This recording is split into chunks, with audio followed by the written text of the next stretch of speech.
Hi students, today I just thought to talk on this chapter democratic rights. This chapter deals with our rights as a citizen or as a member of a country. But here we have to clarify a few questions. Am I talking about rights which are meant only for those citizens who are living in a democratic country? Not at all. All of us, whether we are living in a democratic or non-democratic countries, we need to enjoy rights because that makes us happy, that that makes us to live comfortable comfortably with other people. Take an example, right to express my opinion, right to move freely in any parts of the world, right? So we need to enjoy these rights. That makes our society democratic and all of us also democratic human beings. So in this chapter, I'm going to take few cases where people lead their life without rights. How pathetic the situation of those citizens or those people in that country.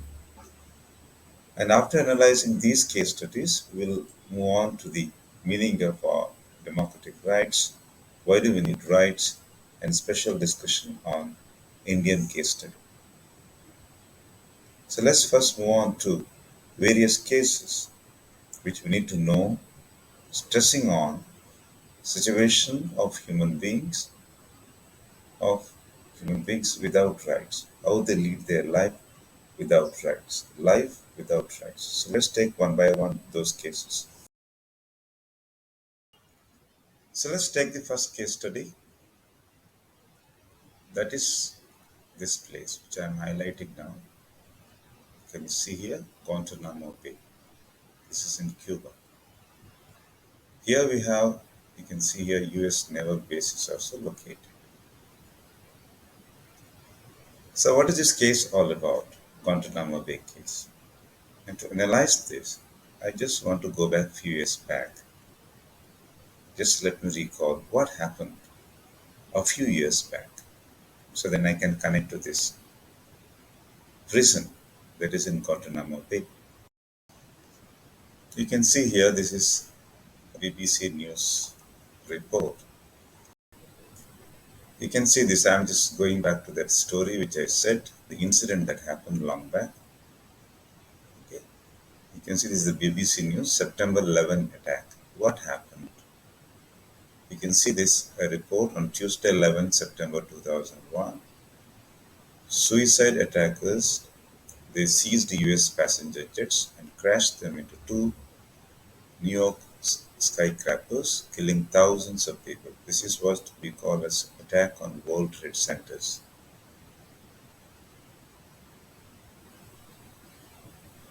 The attack remains one of the most traumatic events of the century, not only for Americans, but for the entire world. This is what happened in 2001. So now let me connect this to the Guantanamo Bay case. So what happened now? How do you connect this incident of 2001 to that of Guantanamo Bay? America was shocked by this incident. It was a terrorist activity. So America actually, to curb the terrorist activity, it captured many people who were connected with this case. Those who were directly involved or indirectly involved, and some people with mere allegation. And all those people, more than 600 people, were arrested and they were kept in this prison.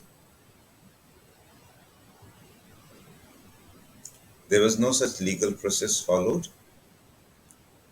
And look at here, a foreign country, America, captivating people whom America felt as involved in this 2001 World Trade Center attack without any due process of what is called legal process.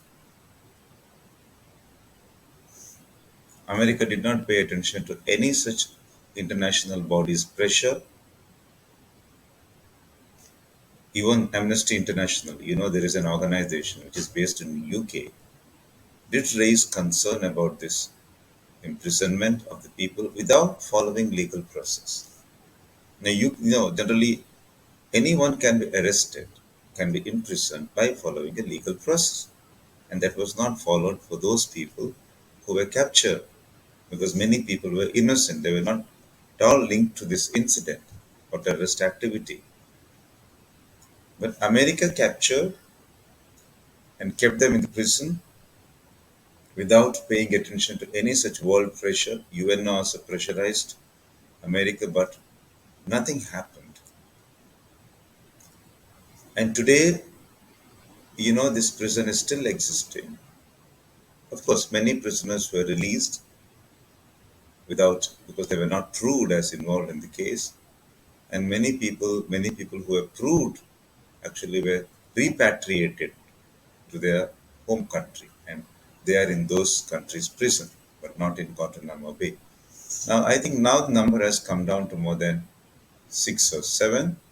You can also Google how many people are in the prison today. But this is one case where human rights are being violated. How do you say human rights are being violated? Because this is a prison where America captured people or citizens of other countries without legal process being followed and ill-treated them in the prison. And that's why the first case I stressed, this is the case how human beings led their life without rights. And that too, another country captivating citizens of other countries without respecting human rights and kept them in prison for many years. Is it clear? This is the first case. Let's take another case, case number 2.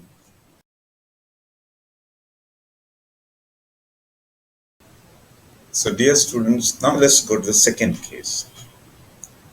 What is the second case? A case study about Kosovo. Before going to the case study Kosovo, let me just tell you, the map which I am just showing you. This is Yugoslavia. This was Yugoslavia, but later it was disintegrated, divided into 5 independent nations: Slovenia, Croatia, third one, Bosnia and Herzegovina, Serbia, Montenegro together, and Macedonia. Okay. This is how Yugoslavia was disintegrated in the year 1990, 1992, during this time. The reason was ethnic conflict between various ethnic groups that lived in this region called Yugoslavia. Now, let's come to one of the independent countries, Serbia, which had control over Kosovo.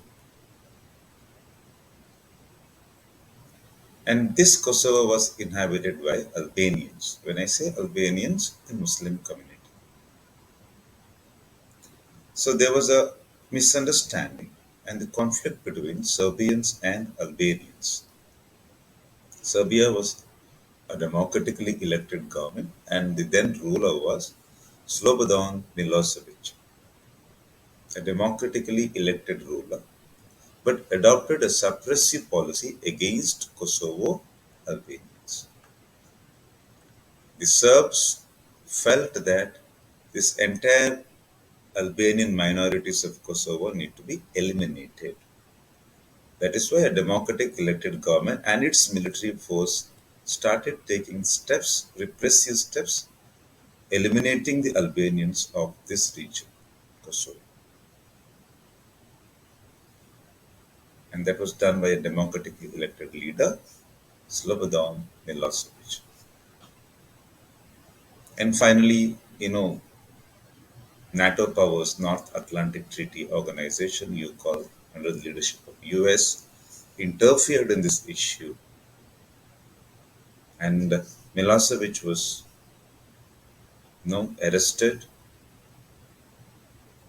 and he was charged for the genocide, for killing innocent people, and he was finally, it was in 2006, he died in a prison. So this case actually tells us a democratic government disrespecting minority groups, Kosovo Albanians, and their human rights, and how the people from Kosovo Albanians suffered a lot under a democratic government because they could not exercise their human democratic rights. This is the case number 2. So, dear students, we completed 2 cases. The first case was Guantanamo Bay, a special case, a foreign power neglecting, denying the rights of other citizens of other countries. Then we took Kosovo, again a special case, a democratically elected government disrespecting the local communities. Now let's go to another case, Saudi Arabia, that is also given in your text. So what is the case of Saudi Arabia? I know it is not a democratic country, right? But as I said earlier, whether democratic or non-democratic, people need to enjoy rights. People need to have freedom, what we call human rights altogether. So did we miss these aspects, democratic rights, human rights in Saudi Arabia? The textbook tells there are many points, that actually need to be stressed in Saudi Arabia. Whether people of Saudi Arabia, do they have any voice in terms of selecting the government? They don't. Whether women have much freedom, again the textbook tells they don't. Whether do we have freedom of religion like most of the other countries? That is also not. Especially, when you say a country, it might be having people of their own country, maybe people who have come from other countries. So the freedom of religion is missing. Freedom to choose the government is missing. Women do not have all the privileges like uh, women of other countries. So many aspects are missing, which people or citizens of other countries do enjoy. So this is the case number 3, life without rights. So far we discussed all the 3 cases: a strange case of Guantanamo, a democratic country denying privileges or human rights of Albanians in Kosovo, and then Saudi Arabia's case where people do not have many privileges, many rights like other countries. From all these, let me conclude that people need rights, people need to enjoy freedom. And all these 3 cases actually tells us life without rights. And we'll be discussing more on this chapter, democratic rights, in the next part of this module. Okay? So thank you.